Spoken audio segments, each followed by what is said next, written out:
तो आजकल Indian cricket में ना सबसे बड़ा सवाल बस एक ही है और ये सवाल घूम रहा है दो दिग्गजों के इर्द गिर्द, रोहित शर्मा और विराट कोहली।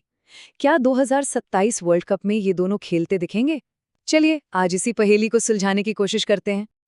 हाँ, सवाल बिल्कुल सीधा और सच कहूं तो बहुत बड़ा है। क्या रोहित और विराट 2027 में साउथ अफ्रीका में वर्ल्ड कप खेलेंगे?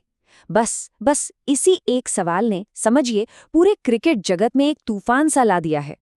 अब देखिए, इस सवाल का कोई सीधा साधा जवाब तो है नहीं, और जवाब ढूंढने से पहले ना हमें उस शोर को थोड़ा कम करना होगा जो इंटरनेट पर मचा हुआ है। मतलब मीडिया हेडलाइंस, फैन वॉर्स, हर जगह बस अटकलें ही अटकलें हैं। हर कोई अपनी अपनी थ्योरी दे रहा है। और सबसे मजेदार बात क्या है, मीडिया खुद ही दो हिस्सों में बटा हुआ है। एक तरफ तो सुनील गावस्कर जैसे बड़े बड़े एक्सपर्ट्स हैं जो कह रहे हैं अरे भाई अगर फॉर्म और फिटनेस है तो उनका खेलना पक्का है, लेकिन दूसरे तरफ ऐसी भी रिपोर्ट्स आ रही हैं जो साफ साफ कह रहे हैं कि भाई बीसीसीआई की तरफ से कोई गारंटी नहीं है, कोई ऑटोमेटिक एंट्री नहीं मिलेगी, रास्ता आसान नहीं होने वाला। और मीडिया को तो छोड़िए, असली अखाड़ा तो सोशल मीडिया पर लगा है। यहाँ तो मतलब हर रोज एक नया ड्रामा। कभी कोई रिटायरमेंट की खबर उड़ा देता है, तो कभी फिटनेस को लेकर मीम्स बनने लगते हैं। टीम बेली वर्सेस टीम बियर्ड, ये तो चलता ही रहता है। कोई एक पुरानी क्लिप वायरल हो जाती है और बस फैंस के दो खेमे तैयार। एक बोलता है ये लेजेंड्स हैं, इन्हें कोई नहीं हटा सकता, और दूसरा बस बहुत हुआ, अब नए लड़कों को मौका दो। तो चलिए इस ऑनलाइन शोर शराबे से थोड़ा बाहर निकलते हैं। आप कोशिश करते हैं उस सिग्नल को पकड़ने की जो असल में मायने रखता है। वो सिग्नल जो आ रहा है उन लोगों की तरफ से जिनके हाथ में फैसले की चाबी है, यानी बीसीसीआई, सिलेक्टर्स और टीम मैनेजमेंट। आखिर वो लोग क्या सोच रहे हैं? और देखिए, सबसे पहला और सबसे साफ सिग्नल आता है चीफ सिलेक्टर अजित अगरकर की तरफ से। उन्होंने बिल्कुल दो टूक बात कही है, कोई लाग लपेट नहीं। टीम में जगह चाहिए तो सिर्फ एक ही चीज देखी जाएगी, परफॉर्मेंस।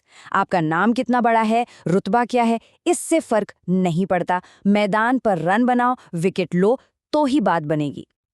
अच्छा, परफॉर्मेंस तो हो गई एक बात, लेकिन एक और बहुत जरूरी शर्त है।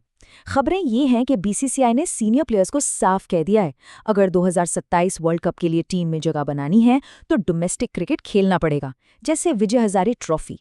और ये कोई सजा नहीं है, ये एक प्रोसेस है, ये दिखाने का कि आप कमिटेड हैं। और टीम मैनेजमेंट का गेम भी समझने वाला है। वो लोग ना एक तरह से दो नावों पर पैर रख के चल रहे हैं, और वो भी बहुत स्मार्टली। इसे कह सकते हैं एक डुअल ट्रैक स्ट्रेटजी।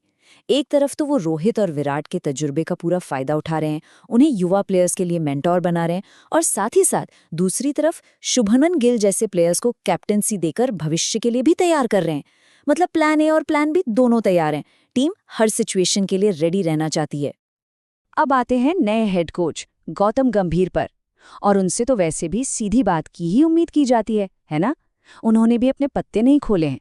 उनका रुख एकदम साफ और प्रैक्टिकल है।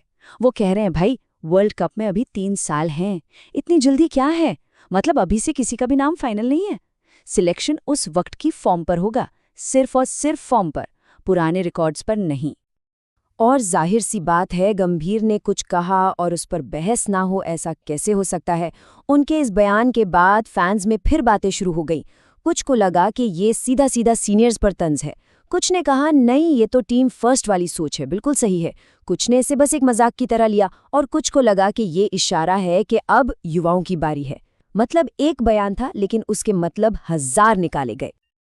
तो ठीक है, इतनी सारी बातें हो गई, अटकलें, बयान, सोशल मीडिया की बहस। अगर इस सब को साइड में रखकर हम निचोड़ निकालें तो तस्वीर असल में काफी साफ है। चलिए देखते हैं कि वो कौन से असल फैक्टर्स हैं जो तय करेंगे कि रोहित और विराट को 2027 का टिकट मिलेगा या नहीं। तो देखिए, 2027 वर्ल्ड कप तक पहुंचने के लिए उनके सामने 3 बड़े चेक पॉइंट्स हैं, सीधा और सिंपल। नंबर 1, इंटरनेशनल लेवल पर लगातार रन बनाते रहना होगा, फॉर्म नीचे नहीं जानी चाहिए। नंबर 2, फिटनेस, टीम के जो भी स्टैंडर्ड्स हैं उन्हें पूरा करना होगा और चोट से बचना होगा।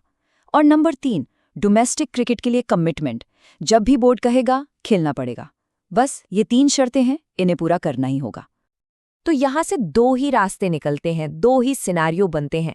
पहला, अगर फॉर्म जबरदस्त रहती है, फिटनेस टॉप क्लास रहती है और वो बोर्ड की सारी शर्तें मानते हैं, तो उनकी जगह टीम में लगभग पक्की है। लेकिन सिनारियो नंबर 2, अगर फॉर्म में गिरावट आती है, कोई बड़ी चोट लग जाती है या डोमेस्टिक क्रिकेट जैसी शर्तों पर कोई मतभेद होता है, तो फिर वर्ल्ड कप का सपना अधूरा रह सकता है। सीधी सी बात है। और इस पूरे बातचीत का जो सबसे बड़ा निचोड़ है, जो एक बात हमें समझनी है, वो ये है, टीम इंडिया की कैप ऑटोमेटिक नहीं मिलती, किसी को भी नहीं। जगह आपको कमानी पड़ती है, हर मैच में, हर सीरीज में, चाहे आपका नाम कितना ही बड़ा क्यों ना हो। और आखिर में एक बात समझना जरूरी है, ये कहानी सिर्फ रोहित शर्मा और विराट कोहली की नहीं है। नहीं, ये सवाल असल में भारतीय क्रिकेट के भविष्य का है। ये एक तरह से एक मोड़ है, एक चौराहा जहां टीम इंडिया खड़ी है। एक रास्ता तजुर्बे की तरफ जाता है और दूसरा रास्ता युवा जोश की तरफ। तो सवाल वहीं आकर रुक जाता है, भारत कौन सा भविष्य चुनेगा? क्या हम अपने सबसे बड़े दिग्गजों के तजुर्बे पर भरोसा करेंगे या फिर युवा कंधों पर दाव लगाकर एक नई शुरुआत करेंगे? जवाब जो भी हो, इतना तय है कि इसी एक फैसले पर आने वाले कई सालों के लिए टीम इंडिया का भविष्य टिका हुआ है।